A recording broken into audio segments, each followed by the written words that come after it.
ఛానల్కు స్వాగతం. ఈనాటి ముఖ్యాంశాలు: 20 కార్పొరేషన్లకు చైర్మన్లు, 1 వైస్ చైర్మన్ నియామకం. వర్సిటీల్లో పోస్టుల భర్తీకి కొత్త ప్రకటనలు. అల్పపీడనం అనల్ప ప్రభావం. తిరుమలలో అపచారాలపై విచారణ. సిట్ అధిపతిగా సర్వశ్రేష్ఠ త్రిపాఠి. రాములవారి రథానికి నిప్పు. బీరూట్ పై మళ్లీ దాడి. విరుచుకుపడిన ఇజ్రాయెల్. మహిళలకు వ్యాయామం ఎంతవరకు అవసరం? ఈరోజు వార్తలను చూద్దాం. 20 కార్పొరేషన్లకు చైర్మన్లు, 1 వైస్ చైర్మన్ నియామకం. రాష్ట్ర ప్రభుత్వం పెద్ద సంఖ్యలో నామినేటెడ్ పదవులను మంగళవారం భర్తీ చేసింది. ఆర్టీసీ, పౌర సరఫరాలు, ఏపీఐఐసి, వక్ఫ్ బోర్డు వంటి 20 కీలక కార్పొరేషన్లకు చైర్మన్లతో పాటు ఆర్టీసీకి వైస్ చైర్మన్ను కూడా నియమించింది. వీటిలో 7 కార్పొరేషన్లో 64 మంది సభ్యులకు చోటు కల్పించింది. మిగతా 13 కార్పొరేషన్లకు ప్రస్తుతానికి చైర్మన్లను మాత్రమే ప్రకటించింది. రాష్ట్రంలో ఇటీవలి ఎన్నికల్లో తెదేపా, జనసేన, భాజపా మధ్య సీట్ల పంపకానికి అనుసరించిన సూత్రాన్నే ఈ పోస్టుల భర్తీలోనూ వర్తింపజేసింది. అదే ధమాషాలో 3 పార్టీలకు పదవులు దక్కాయి. తెదేపా నుంచి 16 మందిని చైర్మన్లుగా, 53 మందిని సభ్యులుగా, జనసేన నుంచి 3 చైర్మన్లుగా, 9 మందిని సభ్యులుగా, భాజపా నుంచి 1 చైర్మన్గా, 5 సభ్యులుగా నియమించారు. ఆర్టీసీ వైస్ చైర్మన్ పోస్టును తెదేపా దక్కించుకుంది. ఇది తొలి విడత మాత్రమే. రాష్ట్ర స్థాయి నుంచి జిల్లా, నియోజకవర్గ స్థాయి వరకు ఇంకా భారీగా నామినేటెడ్ పోస్టులు వివిధ దేవాలయాలకు పాలక మండళ్లను ప్రకటించవలసి ఉంది. వాటికి ప్రస్తుత విధానంలోనే 3 పార్టీల మధ్య సర్దుబాటు చేయనుంది. నామినేటెడ్ పోస్టుల భర్తీలో సామాజిక న్యాయానికి పెద్దపీట వేస్తూనే యువతకు ప్రాధాన్యం ఇచ్చారు. 20 మంది చైర్మన్లు, 1 వైస్ చైర్మన్ పోస్టుల్లో 7 బీసీలు, 2 ఎస్సీలు, 1 ఎస్టీ, 1 ముస్లిం మైనార్టీకి చెందినవారు ఉన్నారు. వర్సిటీల్లో పోస్టుల భర్తీకి కొత్త ప్రకటన. విశ్వవిద్యాలయాల్లో అధ్యాపక పోస్టుల ఖాళీల భర్తీకి కొత్తగా ప్రకటనలు ఇవ్వాలని సీఎం చంద్రబాబు సూచించారు. అధ్యాపకులు లేకపోతే నాణ్యమైన విద్య అందించలేమని, గత కొన్నేళ్లుగా ఉన్న ఈ సమస్యను పరిష్కరించాలని కోరారు. సచివాలయంలో మంగళవారం ఉన్నత విద్యపై నిర్వహించిన సమీక్షలో ఆయన మాట్లాడుతూ, విశ్వవిద్యాలయాల్లో అధ్యాపకుల ఖాళీలు, బ్యాక్లాగ్ పోస్టుల భర్తీకి సంబంధించి న్యాయపరమైన సమస్యలు పరిష్కరించి కొత్త ప్రకటనలు ఇవ్వాలన్నారు. మారుతున్న కాలానికి, డిమాండ్కు అనుగుణంగా కోర్సులు, కరికులం మార్చేందుకు నిపుణులతో కమిటీ ఏర్పాటు చేయాలన్నారు. అల్పపీడనం అనల్ప ప్రభావం. బంగాళాఖాతంలో ఈ ఏడాది సెప్టెంబర్ నాటికే 8 సార్లు అల్పపీడనాలు తూర్పు తీరాన్ని భయపెట్టించాయి. వాతావరణ మార్పులు, భూతాపం వల్ల మహాసముద్రాలు వేడెక్కుతున్నాయని, వర్షపాతంలో అసాధారణ పరిస్థితులు సంభవిస్తున్నాయని శాస్త్రవేత్తలు పేర్కొంటున్నారు.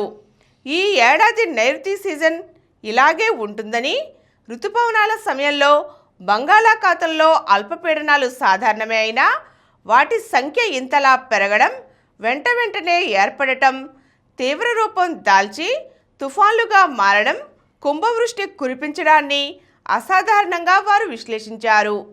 ఈసారి వాటికి లానినో ప్రభావం తోడైంది. పశ్చిమ పసిఫిక్ మహాసముద్రంలో ఏర్పడుతున్న తుఫాన్లు తూర్పు ఆగ్నేయాసియా దేశాలైన వియత్నాం, కాంబోడియా, థాయిలాండ్ మీదుగా పయనించి బలహీనపడుతున్నాయి. బంగాళాఖాతంలో మళ్లీ తీవ్ర రూపం దాల్చుతున్నాయి. దీంతో ఈ సీజన్లో ఇప్పటికే 8 అల్పపీడనాలు ఏర్పడ్డాయి. అందులో 5 వాయుగుండాలుగా బలపడి తెలుగు రాష్ట్రాలపై తీవ్ర ప్రభావం చూపాయి.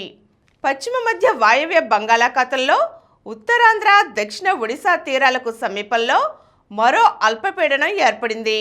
దీని ప్రభావంతో ఈరోజు కోస్తా జిల్లాలలో కొన్ని ప్రాంతాలలో భారీ వర్షాలు, మిగిలిన చోట తేలికపాటి నుంచి ఓ మోస్తరు వర్షాలు కురవచ్చునని అమరావతి వాతావరణ కేంద్రం ముఖ్య అధికారి స్టెల్లా తెలిపారు. తిరుమలలో అపచారాలపై విచారణ.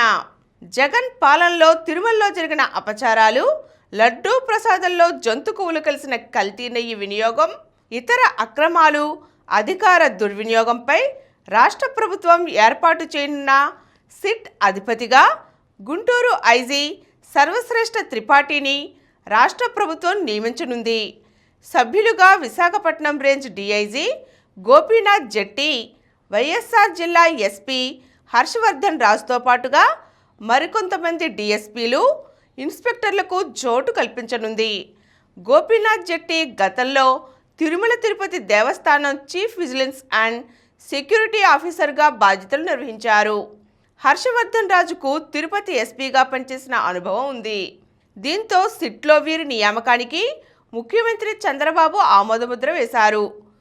సిట్ దర్యాప్తులో తేలవలసిన అంశాలకు సంబంధించిన టర్మ్ ఆఫ్ రిఫరెన్స్కు వివరాలు సిద్ధం చేశారు. వీటన్నిటితో అధికారిక ఉత్తర్వులు విడుదల కావాల్సి ఉంది. రాములవారి రథానికి నిప్పు.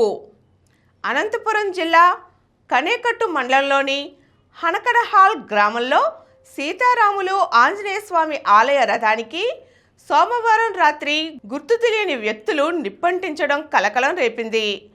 షెడ్డులో మంటలు, పొగ వ్యాపించడంతో స్థానికులు అప్రమత్తమై మంటలు ఆర్పివేశారు. అప్పటికే రథం కొంతమేర కాలిపోయింది. తిరుమల లడ్డూ ప్రసాదం వివాదం నేపథ్యంలో ఈ ఘటనను ముఖ్యమంత్రి చంద్రబాబు సీరియస్గా తీసుకున్నారు. సమగ్రంగా దర్యాప్తు చేయాలని పోలీసు ఉన్నతాధికారులను ఆదేశించారు.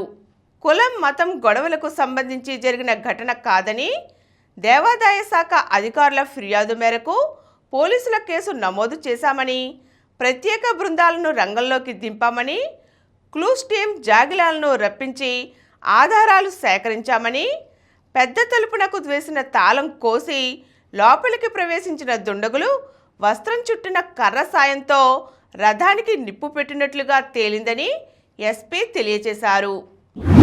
బీరూట్పై మళ్లీ దాడి, విరుచుకుపడిన ఇజ్రాయెల్.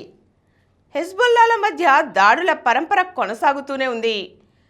సోమవారం లెబనాన్లోని హెజ్బుల్లా స్థావరాలపై విరుచుకుపడిన ఇజ్రాయెల్ మంగళవారము దాడులను కొనసాగించింది. ఇటు హెజ్బుల్లా కూడా ఇజ్రాయెల్పై దాడులు చేసింది. దీంతో సరిహద్దు ప్రాంతాలలో తీవ్ర ఉద్రిక్తత నెలకొంది. ఇజ్రాయెల్ జరిపిన దాడిలో హెజ్బుల్లా క్షిపణుల కమాండర్ ఒకరు మరణించారు.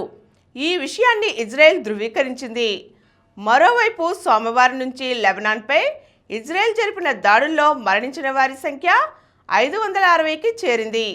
బీరూట్పై ఇజ్రాయెల్ జరిపిన దాడుల్లో రాకెట్లు, క్షిపణుల కమాండర్ ఇబ్రహీం కొవైసీ మరణించాడు. అతడితో పాటు 6గురు మృతి చెందారని లెబనాన్ వర్గాలు వెల్లడించాయి. గర్భస్థ శిశువుకు గన్యా. తల్లి గర్భంలో ఉన్న శిశువుకు గన్యా సోకిన అరుదైన ఘటన పశ్చిమ గోదావరి జిల్లా ఆకువీడు మండలంలో వెలుగు చూసింది. ఈ వివరాలను రామరాజు పిల్లల ఆసుపత్రి వైద్యుడు మహేష్ వర్మ తెలియజేశారు. ఆకువీడు మండలం కుప్పనపూడికి చెందిన నాగ సరస్వతి 9వ నెల గర్భిణిగా ఉన్నప్పుడు జ్వరం వచ్చింది. ఆమెకు ఈ నెల 5న స్థానిక ప్రైవేట్ ఆసుపత్రిలో సిజేరియన్ చేశారు. పుట్టిన మగ శిశువు బరువు తక్కువగా ఉండటంతో పాటు శ్వాస సంబంధ సమస్యలు కనిపించడంతో పిల్లల ఆసుపత్రిలో చేర్పించారు. చికిత్సతో కోలుకున్న శిశువును 11వ రోజున డిశ్చార్జ్ చేశారు. 2 రోజుల తరువాత ఆ శిశువును కుటుంబ సభ్యులు మళ్లీ ఆసుపత్రికి తీసుకువచ్చారు. అప్పటికే ముక్కు భాగం నల్లగా మారినట్లు గుర్తించి రక్త నమూనాలను ఢిల్లీలోని ల్యాబ్కు పంపగా గన్యా ఉన్నట్లు నిర్ధారణ అయింది. తల్లి నుంచి గర్భస్థ శిశువుకు గన్యా సోకడం చాలా అరుదని, ముందుగా అప్రమత్తమై సకాలంలో చికిత్స అందించడంతో బిడ్డ ఆరోగ్యం మెరుగుపడిందని వైద్యుడు మహేష్ వర్మ తెలిపారు. మహిళలకు వ్యాయామం ఎంతవరకు అవసరం? కూర్చున్న చోటు నుంచి కదల్లేని బద్ధకం, 4 అడుగులు వేస్తే చాలు నీరసం, ఇవన్నీ అనారోగ్య సమస్యలు అనుకుంటారు చాలామంది. అయితే వ్యాయామం లేకపోవడం వల్ల కనిపించే ప్రాథమిక లక్షణాలు ఇవేమీ పట్టించుకోకుండా దీర్ఘకాలం పాటు వ్యాయామాన్ని నిర్లక్ష్యం చేస్తే మాత్రం రోగాలు చుట్టుముడతాయి. ఈ పరిస్థితి రాకూడదంటే మహిళలు ఫిజికల్ యాక్టివిటీని పెంచుకోవాలి. అప్పుడే ఊబకాయం, నెలసరి సమస్యలు, మెనోపాజ్ చిక్కులు, ఆస్టియోపొరోసిస్ ముప్పు, భావోద్వేగాల వల్ల కలిగే చికాకులు ఇలా ఎన్నింటినో తప్పించుకోవచ్చు. ఇటీవల జరిగిన ఒక అధ్యయనం ప్రకారం వారంలో కనీసం 150 నిమిషాల పాటు ఏరోబిక్స్ చేయాలి. అంత సమయం కేటాయించలేమనుకుంటే కనీసం 75 నిమిషాల పాటు వేగంగా ఏరోబిక్ వ్యాయామం చేయాలి. ఇప్పుడు కొన్ని సంక్షిప్త వార్తలు చూద్దాం. శ్రీలంక కొత్త ప్రధానిగా హరిణి. శ్రీలంక నూతన ప్రధానమంత్రిగా హరిణి అమరసూర్య నియమితులయ్యారు. దేశ అధ్యక్షుడు అసురకుమార దిశనాయకే మంగళవారం ఆమెతో ప్రమాణ స్వీకారం చేయించారు. హైదరాబాద్ అయోధ్య మధ్య ఇండిగో విమాన సర్వీసులు. హైదరాబాద్ నుంచి అయోధ్యకు విమాన సర్వీసులు అందుబాటులోకి రానున్నాయి. ఈ నెల 27 నుంచే శంషాబాద్ విమానాశ్రయం నుంచి ఇండిగో ఎయిర్లైన్స్ ఈ సేవలను ప్రారంభించనుందని అధికారులు తెలిపారు. విజయవాడలో నేడు 1,50,000 మందికి ఆర్థిక సాయం.